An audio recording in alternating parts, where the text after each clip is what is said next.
everybody. This is Dr. Nozella, and I'm glad to be back with you today.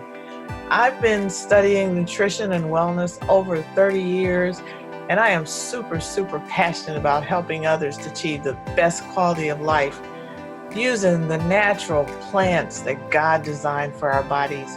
Professionally, I'm a nutrition educator, a professor, a writer, a speaker, a researcher, and a wellness consultant. And like most women, I really struggle to live a balanced life. But one thing I've learned is I have to be very intentional, even protective about taking care of me and my family. And that means taking care of my body. We only get one, so it's really important to invest in ourselves and the temple that God has given us.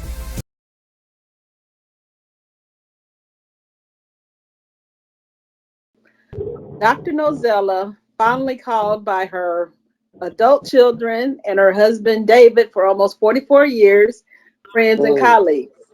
As a city girl who grew up next to a dump, she is committed to living as free of toxins and pharmaceuticals as possible in order to protect her health. She's a doctor of education and passionate about empowering others to achieve the quality of life they desire. Professionally, she is a nutrition educator, professor, writer, speaker, researcher, and wellness consultant. Like most women, she struggled to live a balanced life.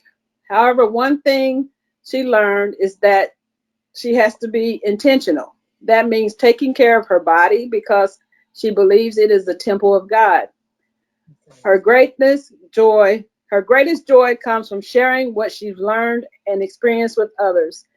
And I am glad to introduce Dr. Nozella Brown. Thank you, my cousin. Really glad to be here.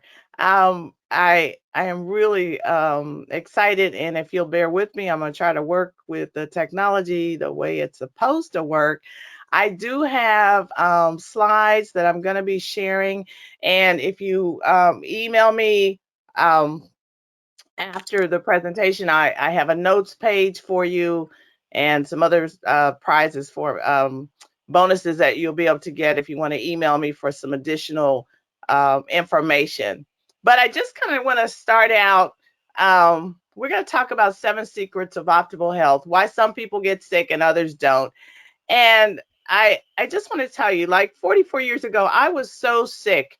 I just gotten married. I was unable to get up in the morning, and even after sleeping 11 hours a night, I had had a history of not having much energy as a kid. I even had a history of fainting as a kid.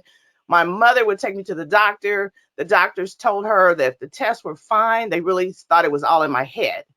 Um, 44 years ago, I had a friend, I was at a Bible study, and she recommended I go see this doctor.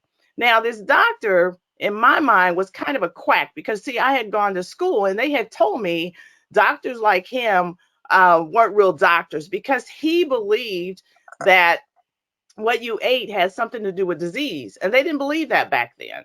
Um, this doctor ran a simple blood test and he determined that my blood sugar was dropping dangerously low levels. And he told me that if I didn't make some lifestyle changes, I would have diabetes by the time I was 30 years old. And that was the beginning of my journey of wellness. I had studied it in school, but what I had studied was not going to help me to have good health. So I began to really study about health, wellness, nutrition, fitness, and its relationship to vibrant health and the health that God really intended us to have. And I started making some very simple lifestyle changes. Today, I am well past 30 years old, but I don't have any chronic diseases. And I praise God for that and the things I've learned. Actually, at my last annual checkup this year, my doctor said I was the best patient she had. I had made her day. She said my health was someone that was 20 years younger than my real age. I Really? don't say that to be proud. I say that to be because I really believe the things that God has given us, if we do them, then we will see those results in our health. So as I said before, I've done a lot of research, but I also look for practical, simple, science-based, and low-cost lifestyle habits that anybody can do. And now, really more than ever, these habits will help us enjoy vibrant optical health. You all know we're in this crazy pandemic season. And I was reminded of a quote that Dr. Furman made, and he made this 10 years ago, 20 years ago. You look at that, because he understood, and he and many others were beginning to see what was happening. He said, we must, and he was talking about doctors, we must intercede with relevant research from nutritional science and empower people to protect themselves before we see the continued degradation of our daily health and before a massive life-threatening epidemic explodes. Okay, prophetic. That was 20 years ago. Unfortunately, while we have the relevant research, we have done a very, very poor job of empowering people. And now we have this pandemic on us.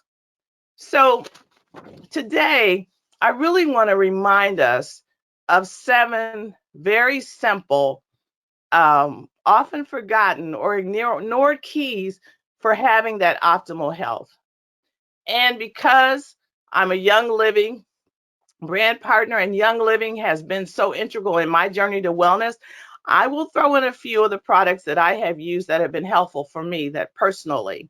And I'll tell you a little bit more about how you can get access to some of my other classes. And as a bonus, I'd like to give you one of my most popular classes this year, and it's been Essential Oil Protocols for Global Health Concerns. So if you're interested in that, and if you're interested in getting the notes, please email at me after this presentation. First of all, I do want to make this disclaimer. What I am saying today and what I'm sharing with you is not intended to replace the advice of your healthcare provider or to diagnose, treat, prevent, or to cure any disease. I am an educator, and I am super committed to just helping you have access to all the resources that are available to you to help you make the best choices for your health. And that's most important to me. So today, we ask the question, why is this topic so important? Why are people so sick? And again, I'm reminded of Dr. Furman and his colleagues when they began to toot the horn and try to caution us.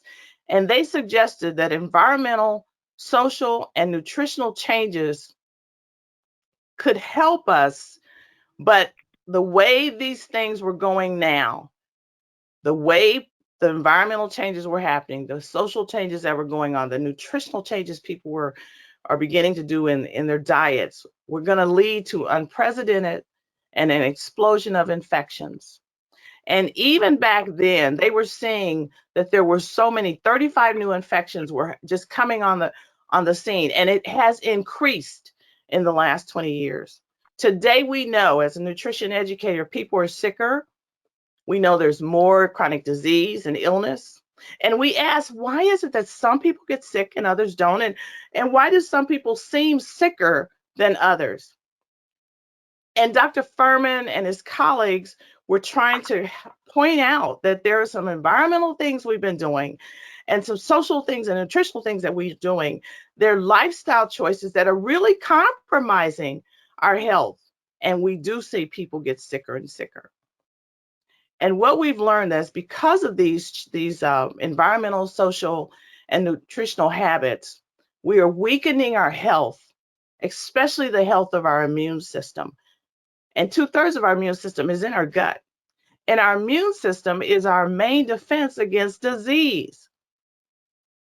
I won't get into a lot of science tonight, but because I really want to be practical with you, but I really do think it's important that you understand what causes disease. And that's the study of etiology. And I want you to kind of just understand what goes on here, what causes disease, whether it's viral, whether it's bacterial. There's these 3 elements that have to be present in order for a person to get sick. First of all, there's the size of the inoculum, and that's like how much virus or bacteria is present, are you exposed to? So when you're around a lot of people that have sickness, that's a lot of it, okay? So that's the first thing. The second thing is the virulence of the exposure. So how powerful is that disease causing agent? we know that the common cold isn't as powerful as COVID, okay? So it's a little more powerful. And then the third thing that's important, and that's really what we're going to concentrate on tonight, is the immune response of the host. Is there really an opportunity for the host, which is us, your immune memory for that microbe to really have the opportunity to grow and to infect you? And the immune system's health is really key. The body has actually two immune systems, and you don't usually hear about this. This is so important because there's an adaptive and there's the innate. Our innate immune system relies on the health of the host, okay?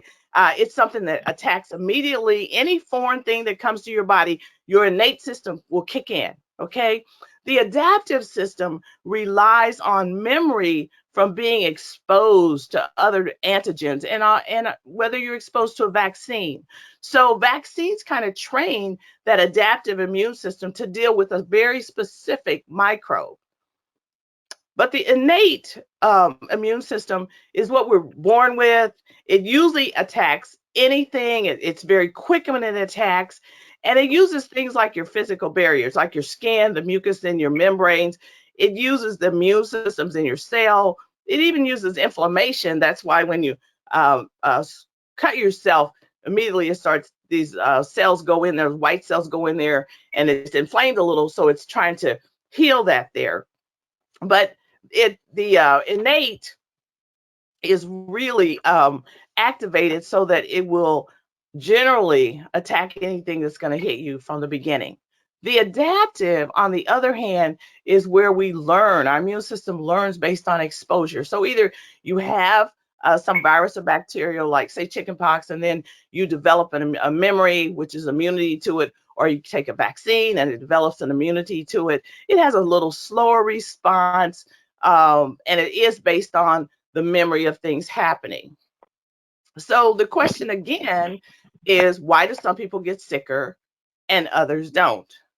And a lot of times it's because some people have a healthier immune system than others. And that's what I want to stress today. 7 ways that you can boost your innate immune system. Okay, we don't talk about that a lot. And you won't be likely to be a host for opportunist viruses or bacteria. You'll hear me say this a lot. Viruses and bacteria and microbes cannot grow in a healthy body.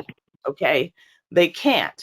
It's an unhealthy body that they have an opportunity to grow in. So the healthier you are, following these very 7 simple keys, the more you're going to be able to protect yourself. So I want to invite you to get your daily waffles. I use this acronym to protect your immune system.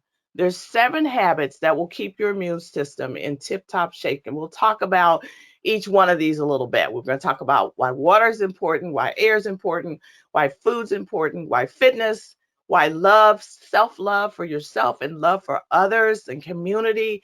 We're going to talk about essential oils. We'll talk about sleep a little bit, why each one of these is important, because they all help to boost your immune system. So let's start off talking about water just a little bit. Our bodies are 70% water. You've probably heard that before, but you need to understand water is needed for every bodily function. And it really is the best first defense against disease, whether you like it or not. I know a lot of people are like, oh, water, but you got to understand how important this is. Your eyes, your ears, your mouth, your nose, all of them have mucous membranes that create this kind of sticky substance. And that is what kind of begins to protect you initially from bad viruses and bacteria to keep them from even getting in your system. And so without proper hydration, those membranes are dry, and that makes you a little more vulnerable to disease. Unfortunately, we know about 7 out of every 10 people are chronically dehydrated, meaning they're walking around not realizing that they don't have enough water. And symptoms of dehydration are like, you just might feel no energy, or maybe flu-like symptoms, or fatigue. Sometimes all people need to do is drink more water. Brain fog is another symptom of dehydration, headaches sometimes, or just joint discomfort. Um, so thinking about getting that water, no matter how distasteful it may seem to you, think of some ways that you could get that in. Because the benefits of water is it really helps to flush toxins away from your organs. So that's going to protect you. It carries the nutrients that your cells need to your tissue. It reduces the fluid retention that's associated a lot of times with swelling, and it helps you to maintain a really healthy muscle tone. It also reduces the effects of aging, and it prevents constipation, headaches, heartburn. All of those are very important. It reduces your risk of kidney stones. But it's really important to remember that the water does need to be pure. It needs to be free of contaminants and toxic chemicals. And so that's why you'll hear a lot about using spring water or filtered water or reverse osmosis water, distilled water. Use the purest water that you can find. And if you don't like the taste of water, try to put lemon in it or orange or cucumber slices there. We have a vitality drop that is only an essential oil. It doesn't add anything, but it has electrolytes in it that you can kind of put in it to give it a little flavor. I'd avoid using something that's also, if you read the label, can be toxic, even if it's adding flavor. You don't want any artificial sugars or anything like that added to your water. But think of some ways that you could make sure you're getting at least half your weight in ounces when with water. So when you think about water you need to think about half your weight in ounces. The second thing I want to talk about after water is air. Without question, we know that clean air improves health because of the oxygen. It boosts the immune system and it does reduce the stress on your lungs. Okay. And with more of us staying at home because of what's going on now, it's more important that your air quality be good. And during this global crisis, and as it continues to linger, and as we think about we may be going home even more, you need to think about how safe is the air quality in your home. We wonder sometimes, is staying indoors healthy for me?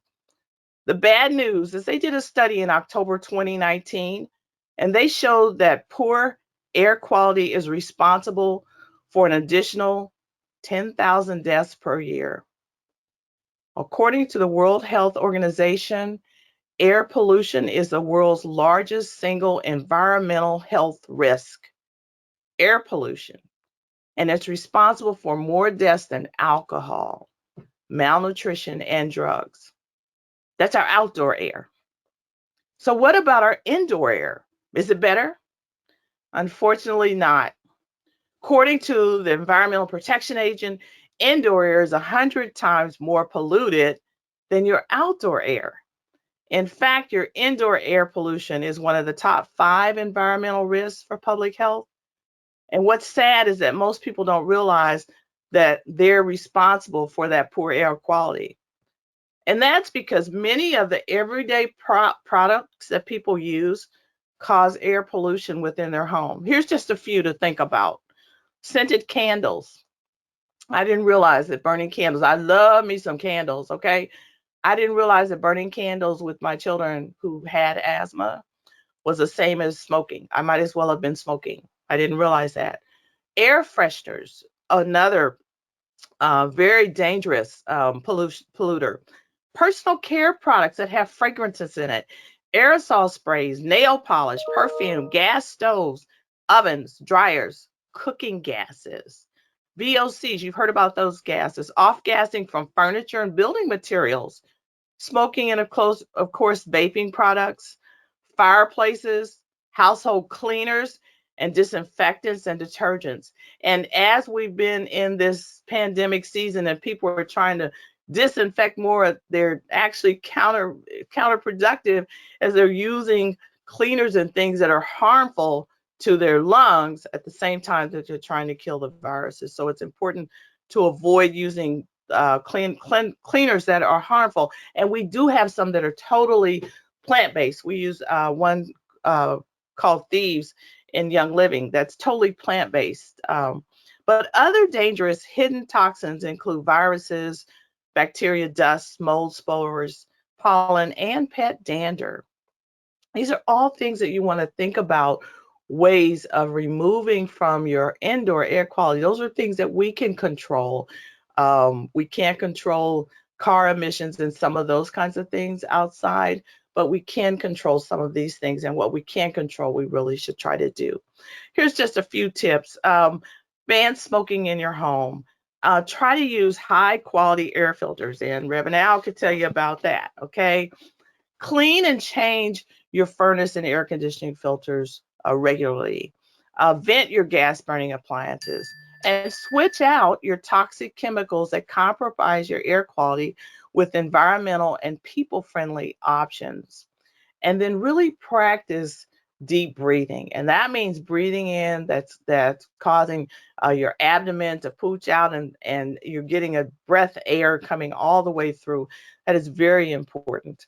um, and then I like to, in place of the candles and the scents, I use the pure therapeutic essential oils to actually provide the benefits of the plants into my environment. Now, I will tell you, we'll talk about this a little bit more, but beware, all essential oils are not pure. And it's really important that you're making sure you're only getting those that have the plant in it and not anything else. And we'll talk about that a little bit more. Um, the next thing I do want to talk about then is water is the food. Okay. And when it comes to food now, 40 years ago, we didn't have the research that we have behind food. In fact, I told you when I was in nutrition class, they didn't believe even then that what you ate had anything to do with disease. I mean, which sounds crazy now. But we have a lot of research on the impact that food will have on your health and your immune system. And those that eat healthy, certain foods do actually have stronger immune systems and they get sick less. Michael Pollan likes to break it down in three basic facts. One of the things they've discovered that populations that eat our so-called Western diet, that's our diet that usually has a lot of processed foods in it. It has a lot of meat in it. It has a lot of fat and sugar in it. Has a lot of refined grains and very few vegetables, very few fruit.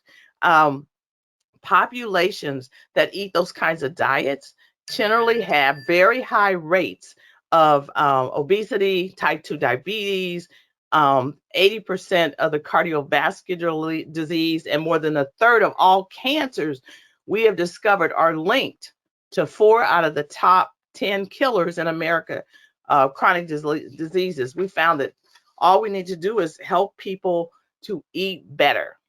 The second fact we know is populations that eat a remarkably wide range of traditional diets generally don't suffer from these chronic diseases. And thirdly, we have learned that people, and this is a good thing, when you go off of the Western diet, people see a dramatic improvement in their health. And there's just a lot of research to show that the effects of a Western diet can be rolled back and health will improve. And that's the exciting part of it. You can reduce your coronary heart disease by 80% just by altering the diet. Chances of type 2 diabetes is reduced by 90%, and the chances of colon cancer is reduced by 70%, uh, getting away from that Western diet.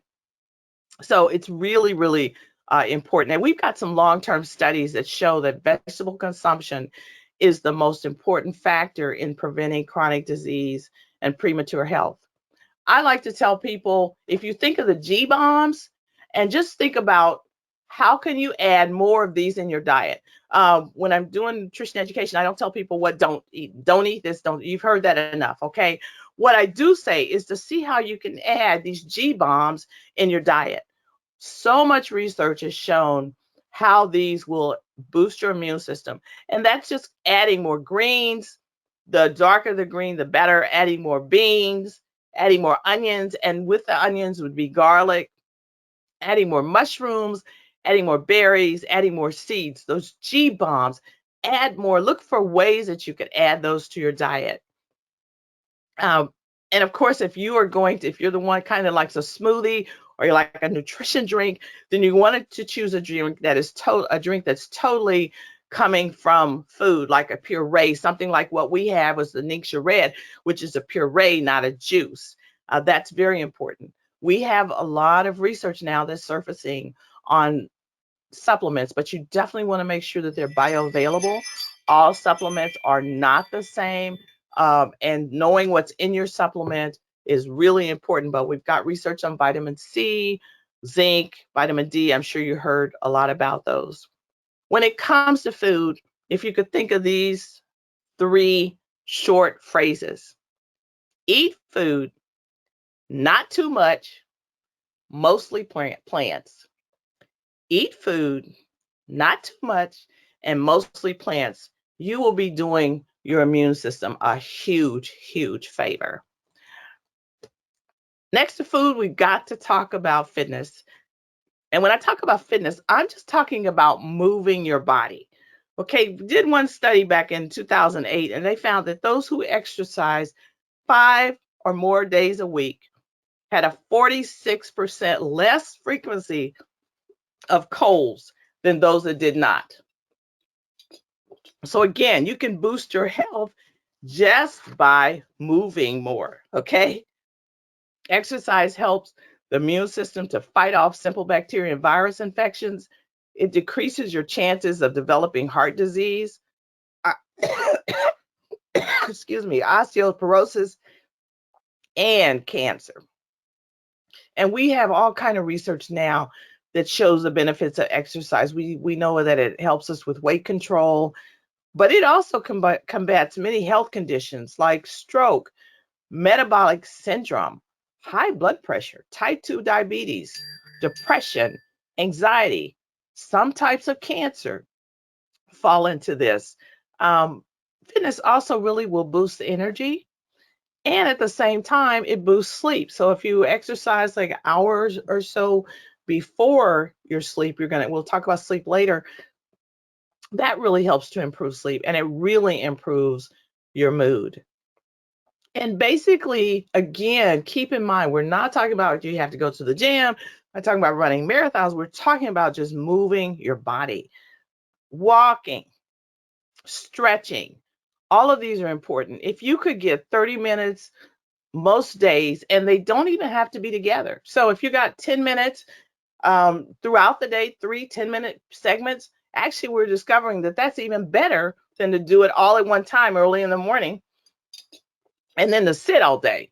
So again, the body was intended to move, and the more you can move throughout the day, the better. Strength exercise then is so important because it strengthens those muscles. It helps with your balance. And then stretching is just key. And even now, as you're sitting here, I encourage you to just do some stretches with your neck and see how good that feels. Just a half roll with your neck. See how good that feels. Stretch those arms up high, just a gentle stretch. The body just really needs to move, and stretching, thinking about stretching throughout the day is just key because your body was designed to move. Next, I want to talk about love. Now, this incorporates a lot. We're talking about loving yourself, and we're also talking about loving others. Um, Loving yourself has to do with understanding your own well-being and your own happiness. It's interesting. The scripture says, love your neighbor as yourself. We forget it says, as yourself is really the first part. If we don't love ourselves and we aren't taking care of ourselves, then we really don't have the capacity to love others. So loving self is really caring for your physical, your mental, and your emotional health, and giving yourself permission to do that. Recognizing that you have a life purpose um, really helps people to move through life with a better attitude about life when they're doing it according to their life purpose. When they have a healthy lifestyle, they feel better about themselves.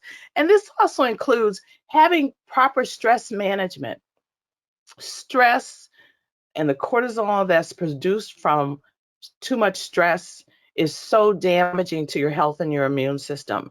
And so recognizing that you need to have those stress management strategies, such as meditation, such as prayer, such as mindfulness, relaxation response, all of those are so very important in helping to love yourself. And then loving others, it's interesting the research that we have on that because we're finding that acts of kindness and actually showing kindness to others lowers your stress hormones. It lowers your cholesterol, it lowers your blood pressure, and it actually increases your immune system. So just being kind to others, just showing kindness to others, you'll get that benefit.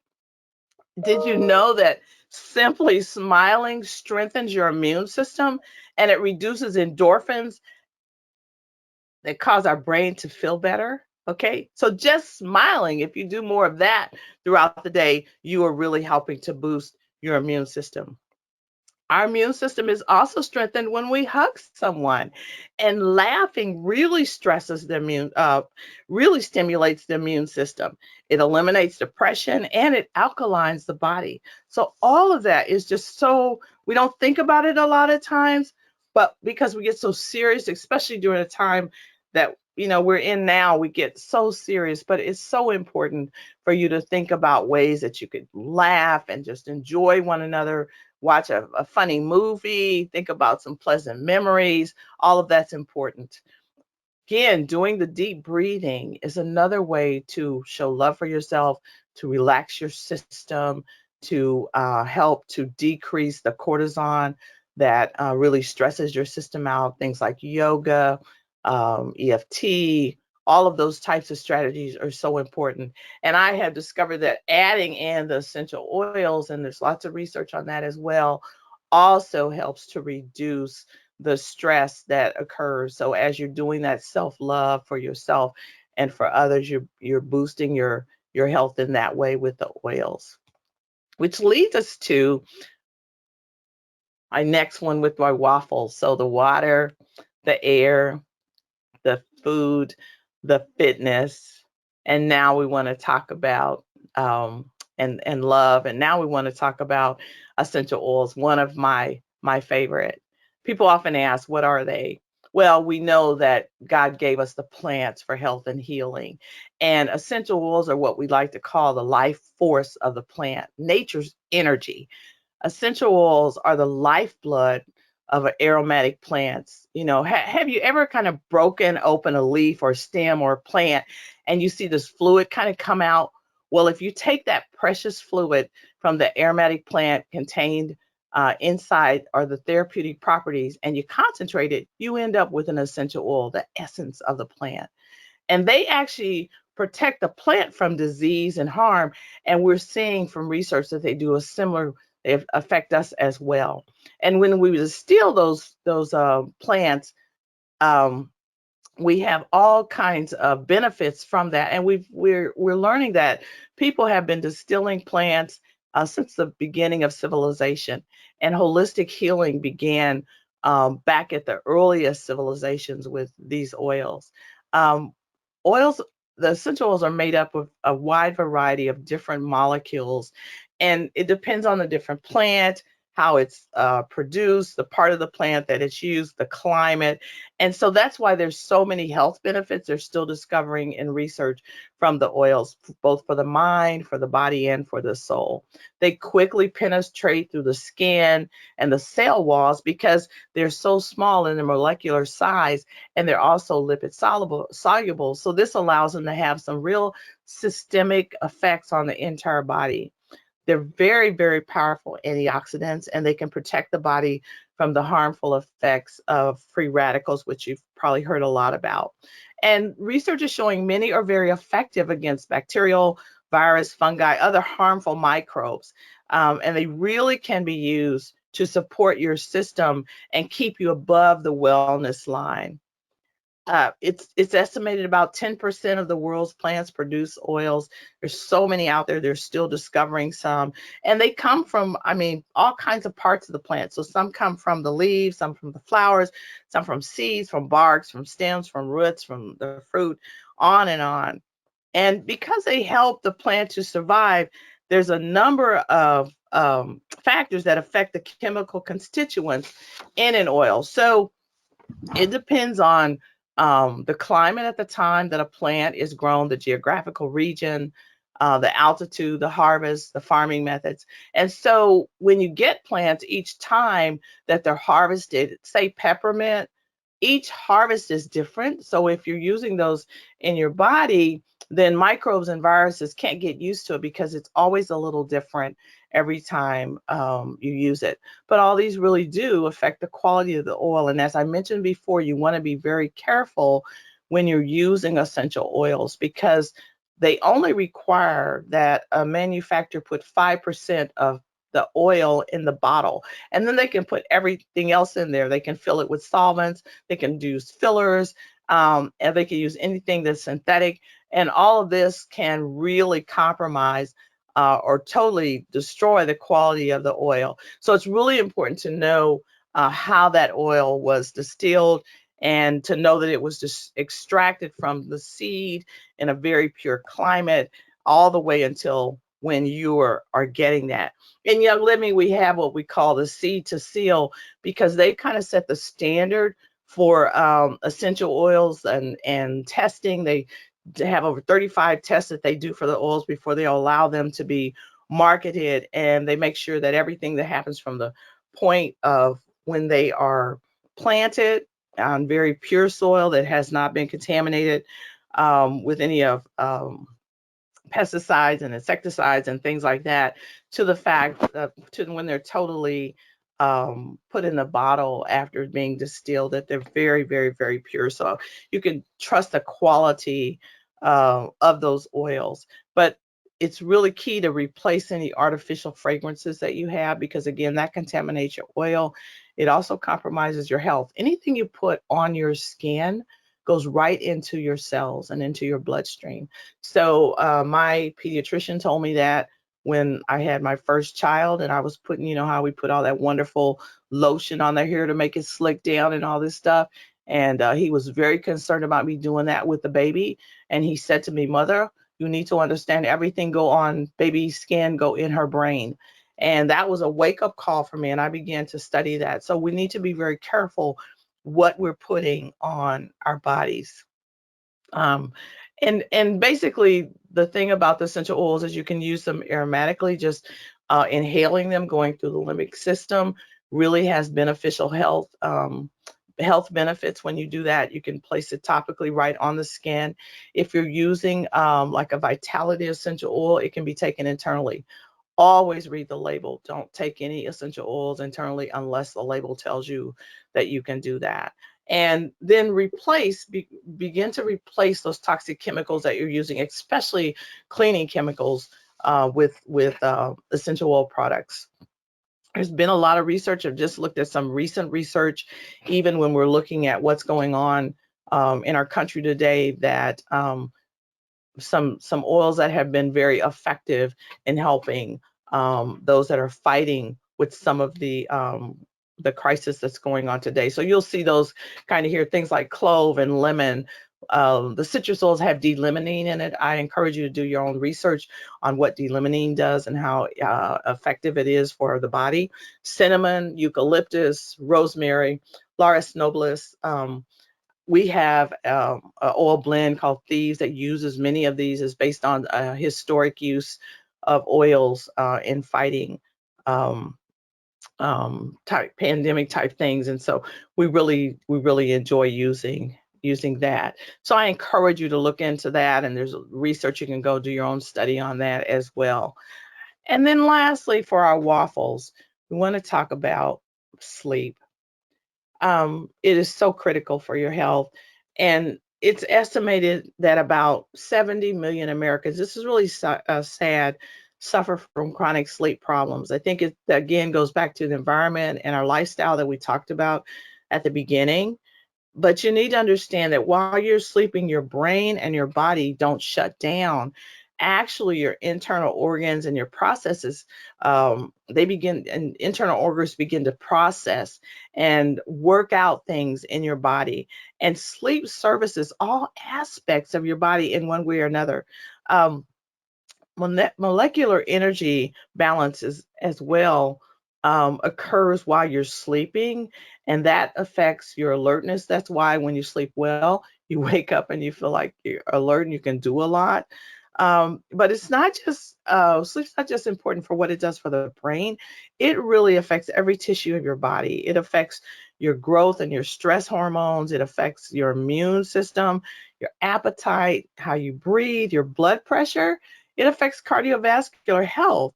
And it's interesting because research is showing that a lack of sleep will increase your risk of obesity, heart disease, and infection. So, working at getting that sleep is so important. Throughout the night, your heart rate, your breathing rate, and your blood pressure do some rising and falling in a way that's balancing. And this is so important for your cardiovascular health. And understand that your body releases hormones during sleep that kind of help prepare your body to be able to use energy properly. And it also has a little effect on how your body weight works out. We have ongoing research that shows a lack of sleep can produce diabetic-like conditions in otherwise healthy people. Recent studies also reveal that sleep can affect the efficiency of vaccinations. One research study showed that well rested people who received the flu vaccine developed stronger protection against the illness. Because when you sleep, your body undergoes a series of changes that kind of enable the rest of your system to be able to reset, and that is so very very very important. And when you don't get that sleep, the body doesn't have that opportunity to do things. But we know that our sleep can be disrupted by so many things. Things like caffeine, certain medications. If you're having trouble sleeping, I would look at your medications, and if there's a something on there that says it can cause insomnia, talk to your doctor. Distractions such as electronics really can affect your sleep, especially TV, cell phones, tablets, e-readers. It's kind of recommended people turn those off maybe 30 minutes to an hour before you're getting ready to go to bed, because you want your body to be able to settle down. There was a 2-week study that monitored the development of the common cold after giving people nasal drops with the kind of the cold virus, and they found that those who slept less than 7 hours were almost 3 times more likely to develop a cold than those that slept 8 hours or more. So if you get a lot of colds, you might really want to work at increasing your sleep, making sure you're getting sleep, along with the other things that we're learning here tonight. Just a few ways of improving your sleep is try to prepare to rest your body at least an hour before your bedtime. Even trying to establish a set bedtime is helpful. And I know that's hard. So sometimes we encourage people to try to do it for 2 or 3 days a week and then build up until you get to the point where you'd like to be. Really try to avoid artificial light, the EMFs that come from your cell phone. If you can not sleep with that cell phone next to you, that's good. Avoid television being on, and then work on those stress reduction activities that we talked about earlier with self-care and self-love, your deep breathing, meditation practices, prayer, journaling. Even we found benefits when people write in a gratefulness journal like 10 things they're grateful for just before going to bed. We found that to be extremely helpful in helping people to sleep better. So give that a try. And then, of course, I really like to use the essential oils, have a diffuser going when I sleep, because many of the essential oils like cedarwood and lavender, we have a blend called Peace and Calming, really help the body to settle as you're sleeping as well. So we're talking about those waffles, and I know many of you are driving or moving around and things like that, but I also like to encourage people to think of some simple action steps that they can take. So as we talked about water, what's one thing you can do to be sure that you're getting adequate water? Just a small step. Maybe it's you want to just drink one more cup a day than what you're doing today. What is something you can do to increase the air quality? Is there something you can remove? Is there something you want to add that will increase your air quality indoors? Is there a food you want to add to remember to increase your ability to have a strong immune system? Is there some small step you can take to increase your fitness, to move more? Okay. And how about love? Is there a small step that you can take to either take care of yourself or others in the community you love? And maybe you'd like to really, you haven't used essential oils, to give those a try. Please contact me, or Reverend Al, or Sister Shalane about that. We can give you some more information about that. Or sleep. Is there something that you could do to increase your sleep today? I really would like you to think about some action step that you can take away tonight. If it's just one, that means a lot to me. It's all about really making sure that people have what they need to take care of themselves, to take charge of themselves. It really is important that we build that innate immune system. And these 7 things are things that we can do right now, today.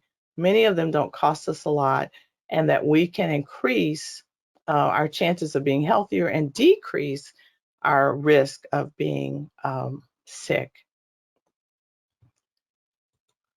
This is all I have for you tonight. I do want to give you information on how you can contact me. I do want to let you know that if you'd like the notes from tonight's presentation, please email me.